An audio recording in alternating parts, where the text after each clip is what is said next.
Alright, so I was teaching my daughter how to do, how to add fractions, unlike denominators, and I just want to show you guys an express way of doing it.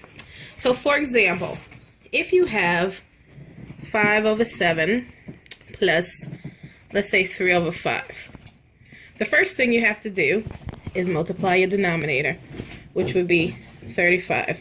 Then you just cross multiply. So 5 times 5 is 25. 7 times 3 is 21. And 25 plus 21 would give you 46. Now, if you don't think my answer is correct, we can cross-reference. The old school way of doing it was 5 over 7 plus 3 over 5. Then you had to find your LCD, which LCM is the same thing, but LCD is your least common denominator. So we know the least common multiple or least common denominator for 7 and 5 is 35. So 35 and 35. Then you would have to do 5 times what gives me 35? 5 times 7. And then you had to multiply up here by 7. And then you had to do 7 times 3, which is 21. Then you had to do 7 times what gives me 35. And then you had to do times 5. And then times 5 up here. And then you had to put that 25. And then you were able to add 25 plus 21, which once again gives you 46 over 35. Ooh, I put a 32. Don't mind me. Over 35. Which one would you rather do? You be the judge. Method 1 or method 2? I suggest you only doing this with your child if they have a strong understanding of fractions, because Anasia does have a strong understanding of fractions. She's able to do that. Another method I want to show you very quickly is a visual. Hold it, Nasia. If you have, for example, the same, let's look at the same 5 over 7 plus 3 over 5. You represent the 5 over 7 as a visual. So we take a rectangle, cut it into 7 pieces because we know the denominator represents the whole. 2, 3, 4, 5, 6. And then we shade in our 5.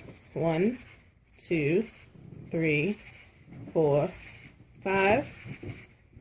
And then we have to also represent our 3 over 5. So we take that, we want our rectangle to look pretty similar.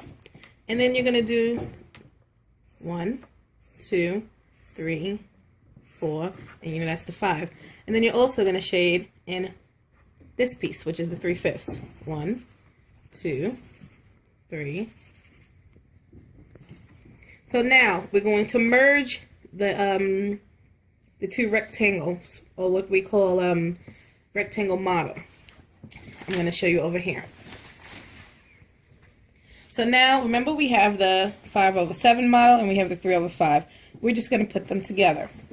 So we're going to take the same 5 over 7. 1, 2, 3, 4. Shade it in again. 1. Ooh, I'm sorry, it's supposed to be 7. 1, 2, 3, 4, 5, 6, 7. And we're going to shade in our 5, 2, 3, 4, 5. And this time we're going to place them together. So now we're going to take this model and also cut it into fifths. So, like so. 1, 2, 3, 4. And then you just count. I'm sorry, Nate, you got some drawing in here. I don't know what that is. So now you just count. 1, 2, 3, 4, 5. Since we know this is 5. 5, 10, 15, 20, 25. So this is 25 over the entire amount, which we know is 35. So that's for that one. Then you have to draw it again. I know it's a lot, but sometimes parents, we have to understand that we have visual learners.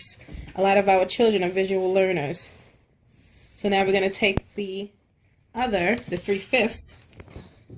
1, 2, 3, 4. And then we're going to shade now 3/5 again. 1, 2, 3. And then we're going to cut this same one into sevenths. 1, 2, 3, 4, 5, 6. And that'll give us our 7. And then we count it. 3, 6, 9, 12, 15, 18, 21. So now we have our 21 over 35. And then you add it.